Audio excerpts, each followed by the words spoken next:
تساءلون به والأرحام إن الله كان عليكم رقيبا يا أيها الذين آمنوا اتقوا الله وقولوا قولا سديدا يصلح لكم أعمالكم ويغفر لكم ذنوبكم ومن يطع الله ورسوله فقد فاز فوزا عظيما. أما بعد. Saudara Nabi dan sama hadis Saudin, saya mendengar yang mereka Allah sekalian. Alhamdulillah, syukur kita kepada Allah Subhanahu Wa Taala. Kuliah pada kali ini kita menyambung perbincangan tafsir di IQ.FM ini menerusi ayat yang ke-9, iaitu firman Allah Subhanahu Wa Taala, A'udzu billahi minasyaitonir rajim. Qatilul ladzina la yu'minuna billahi wala bil yawmil akhir wala yuharrimuna ma harrama Allah wa rasuluhu ولا يدينون دين الحق من الذين أوتوا الكتاب حتى يعطوا الجزية عن يد وهم صاغرون.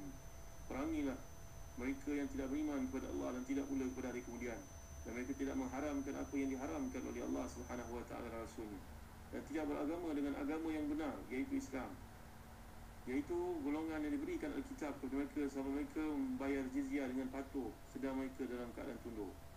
Saudara yang mulia Allah sekalian, demikianlah tafsir yang saya pilih dari terjemahan Sahih Tafsir Ibn Katsir. Saudara yang mulia Allah sekalian, bacalah tafsir seperti ini kerana ia lebih baik daripada tafsir prakata yang kita baca tanpa ada huraian, tanpa ada penerangan daripada hadis-hadis Nabi sallallahu alaihi wasallam. Kelebihan daripada tafsir Ibn Katsir adalah kerana ulama ini bermazhab Syafi'i macam kebanyakan kita, dan yang kedua, dalam tafsir Ibn Katsir ini juga disenaraikan, dikemukakan hadis-hadis yang menyokong, dan tambahan pula dipermudahkan lagi dalam bahasa moden pada ini oleh Syekh Safiur Rahman Al-Mubarakfuri. Jadi ini merupakan satu motivasi untuk merangi ahli kitab sampai mereka membayar jizyah. Apabila mereka mengingkari kerasulan Nabi Muhammad sallallahu alaihi wasallam, maka hakikatnya automatik tidak lagi ada pada ahli kitab ini keimanan kepada seorang pun para rasul yang Allah utuskan. Mereka, apa yang mereka ikuti hanyalah pendapat, hawa nafsu dan nenek moyang mereka yang telah menyimpang. Ketaatan mereka bukanlah kerana ketaatan kepada syariat dan agama Allah. Sebab jika mereka beriman kepada apa yang Allah Subhanahu Wa Taala kehendaki, tentulah mereka akan beriman kepada kerasulan Nabi Muhammad sallallahu alaihi wasallam.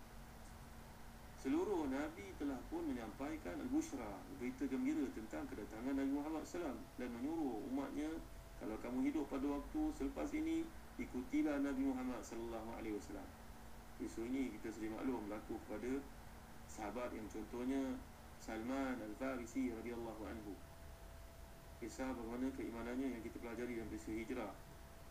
Dia telah mempelajari ramai padri dan akhirnya mengetahui bahawa Nabi Muhammad SAW diutuskan di tempat yang banyak pokok kurma.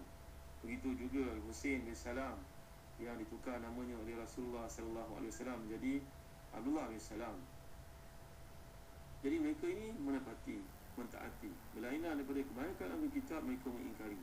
Padahal Nabi Muhammad SAW namanya telah pun disebut dalam kitab-kitab yang turun kepada mereka, Taurat, Injil dan sebagainya. Bahkan bukan setakat itu saja saudara, kisah tentang sahabat-sahabat keliling Nabi Muhammad SAW pun termaktub dalam kitab-kitab golongan yang terdahulu. Seperti yang pernah kita ceritakan sebelum ini, kematian Sayyidina Umar Khattab radhiyallahu anhu yang diibaratkan Nabi SAW sebagai pintu yang mengekang fitnah daripada menimpa umat Islam. Jadi nyatalah mereka tak berpegang teguh dengan syariat para Nabi yang terdahulu, tapi mereka berpegang teguh kepada hawa nafsu mereka sendiri. Saya ini boleh kat sekalian, mana ada lagi golongan kitabiah yang sebenarnya pegang kepada kitab Bible, Taurat dan juga Injil itu? Mana tidak ada lagi. Banyak pandangan-pandangan menyeleweng, seperti yang disebut oleh Al-Imam Al-Jalalain dalam tafsirnya, Al-Imam Suyuti dan Al-Imam Al-Mahalli, dan dihuraikan oleh As-Sawi. Betapa banyak perkara-perkara yang mereka lakukan bercanggah dengan kehendak utusan Nabi Isa dan Nabi Musa yang terdahulu. Mereka makan babi, padahal Nabi Isa dan Nabi Musa dahulu tidak membenarkan perkara yang dilakukan. Mereka menyembah kros, salib, padahal Nabi Isa tidak pernah membawa perkara seperti ini. Dan kita telah pelajari dalam kitab Kiamat Sudah Dekat oleh Abdullah bin Yusuf Al-Wabil, Yusuf bin Abdullah Al-Wabil. Bacalah kitab ini saya ingin boleh sekalian. Juga diterbitkan oleh Pusaka Ibn Katsir. Kiamat Sudah Dekat, buku bertebal ini amat wajar untuk kita baca, memahami kronologi peristiwa berlakunya kiamat. Nabi Isa akan turun di Menara Putih bersama dengan malaikat, dan pada rambutnya ada lelehan air. Dan Nabi Musa yang berkulit putih kemerahan ini akan membunuh semua babi dan mematahkan salib-salib yang ada dan memaksa golongan Kristian agar masuk Islam.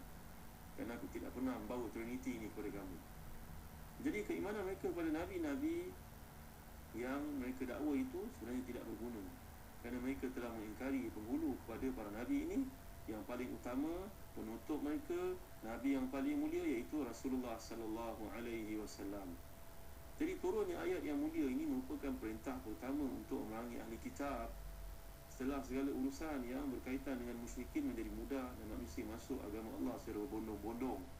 Pada masa itu telah kita huraikan Jaziratul Arab berada di bawah naungan kekuasaan kaum muslimin. Allah dan Rasulnya merintahkan untuk berjihad menentang musyrikin dan kemudian menentang ahli kitab, iaitu kaum Nasrani dan juga Yahudi. Perkara ini secara ini dikatakan berlaku pada tahun ke-9. Al-Imam Al-Qurtubi menjelaskan mengapa Allah Subhanahu Wa Taala mengkhususkan menyebut nama ahli kitab. Tidak lain tidak bukan untuk menunjukkan penghormatan, penghargaan kepada mereka. Mereka tu mempunyai kitab, tapi mereka tidak menggunakan mesej yang terdapat dalam kitab itu untuk tujuan keimanan pada Allah. Sebaliknya mereka mengikut hawa nafsu mereka. Allah Subhanahu Wa Taala mengiktiraf satu masa mereka merupakan yang betul ketika adanya Nabi Musa dan Nabi Isa. Tetapi setelah mereka kematian, kehilangan Nabi-Nabi tersebut, maka mulalah mereka menyeleweng, memutarbalikkan fakta, mengubah ikut suka nafsu mereka. Nanti kita akan lihat lagi lanjutan daripada ini, ayat-ayat yang menjelaskan bagaimana golongan ahli kitab ini menyembah, menjadikan pendeta-pendeta dan rahib-rahib mereka ni sebagai Tuhan yang disembah selain daripada Allah Subhanahu Wa Taala. Saya ini mulia Allah sekalian, dalam ayat ini Al-Imam Al-Qurtubi menjelaskan dalam Jami' Ahkamil Quran bahawa penekanan Allah Subhanahu Wa Taala, kalau kita lihat manusia ayat 29 ini, adalah kerana yang pertama mereka tidak beriman kepada Allah dan hari akhirat. Kalau mereka beriman kepada Allah dan hari akhirat, mereka tidak akan mengada-ngadakan benda-benda yang tidak pernah diajar oleh Nabi-Nabi yang terdahulu. Satu contoh yang mudah saja yang boleh Allah sekalian, kalau orang mati dia suruh pakai kain hitam. Orang Islam pada hari ini pun terikut dengan budaya karun ini. Mana dia belajar? Apa kelebihan pakai baju hitam bila kematian? Dia ikut perspektif barat. Tudung hitam, kasut hitam, baju hitam. Yang perempuan yang paling ketaranya.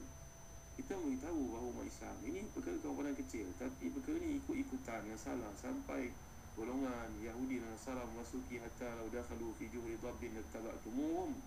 Kalau mereka masuk ke dalam lubang biawak pun kamu mengikutinya. Ini dia sifat orang Islam. Pernah kita uraikan hadis ini secara yang dimuliakan Allah sekalian. Jadi apabila mereka mengingkari apa yang telah diwajibkan ke atas mereka, maka bertambahlah jenayah dan kedudukan, keingkaran yang dilakukan itu. Maka Allah Subhanahu Wa Taala mengiklankan peperangan ke atas mereka. Sekiranya mereka tidak mahu berperang dan tidak mahu mengikuti Islam, maka hendaklah membayar jizyah. Saya dimuliakan Allah sekalian. Kalau kita lihat lagi, qatilul ladzina la yu'minuna billahi wala bil yawmil akhir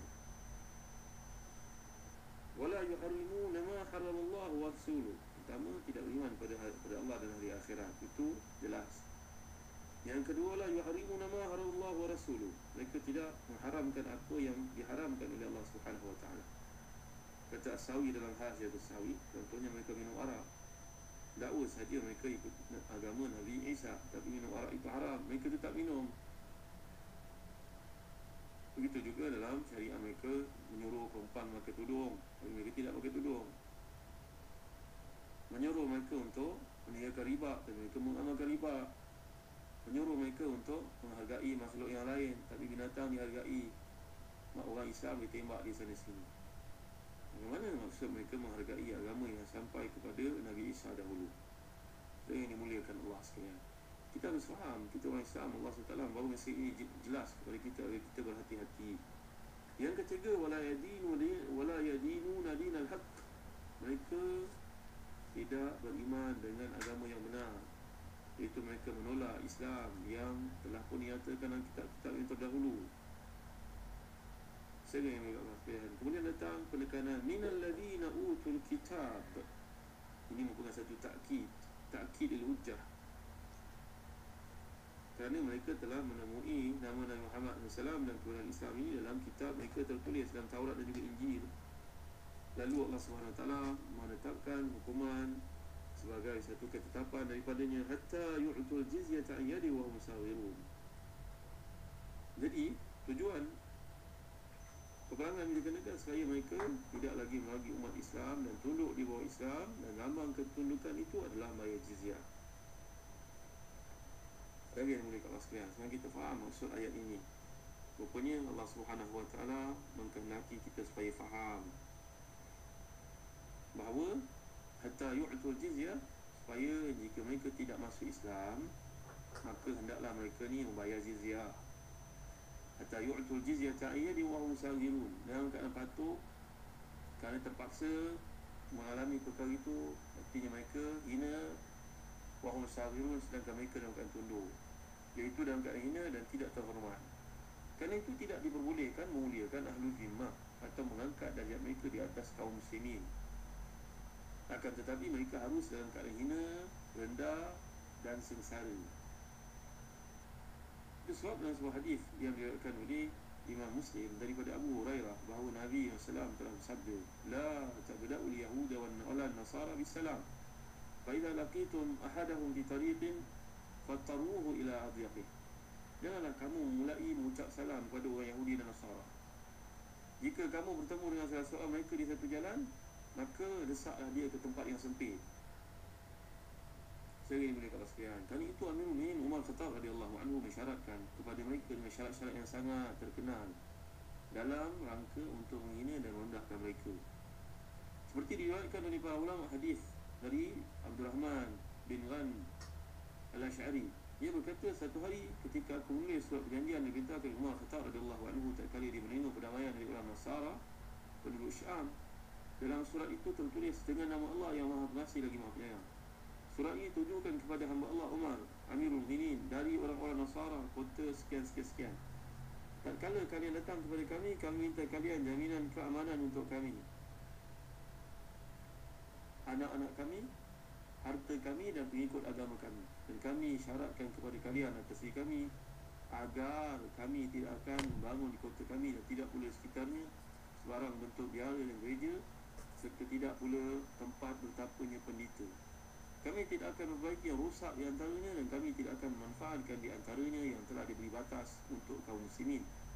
Saya surat ni panjang, saya elok saya bacakan agar saya memahami bagaimana kedudukan kemuliaan umat Islam yang terdahulu.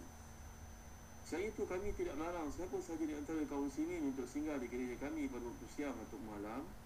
Kami akan membuka pintu-pintu untuk dimanfaatkan oleh orang yang lalu dalam keadaan tiada tempat untuk menginap. Kami siap untuk menjamu orang yang singgah kepada kami dari kaum muslimin selama 3 hari. Kami tidak akan menunggu mana orang yang berjaga di gereja dan rumah kami, dan kami tidak akan menyembunyikan orang muslim yang berkhianat.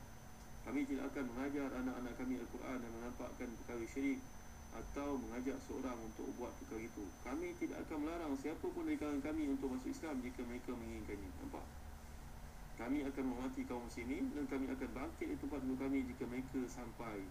Kami sedikit pun tidak akan menyerupai orang-orang Islam dari sudut pakaian, dari sudut imamah, iaitu serban, kasut dan juga menyikat rambut. Kami tidak akan berbicara dengan bahasa mereka, tidak akan menggunakan kunyah yang biasanya dipakai oleh orang Islam. Kami tidak akan menunggang kenderaan yang berpelana, dan kami tidak akan membawa pedang. Kami sekali-sekala pun tidak akan menyimpan pedang, juga tidak akan bawanya. Kami tidak akan mengukir perhiasan kami dengan tulisan Arab. Kami tidak akan memperjualbeli minuman keras. Kami akan mencukur ubun-ubun kepala kami. Kami akan sentiasa memakai pakaian khas di mana kami berada. Kami akan mengikat pinggang kami. Kami tidak akan menampakkan salib di dada kami, tidak menampakkan salib dan bagaimanapun di pasar-pasar tempat manusia ramai. Kami tidak akan tidak akan membunyikan loceng di gereja kami kecuali dengan perlahan, dan kami tidak akan mengeraskan bacaan diri kami sehingga seorang muslim mendengarnya.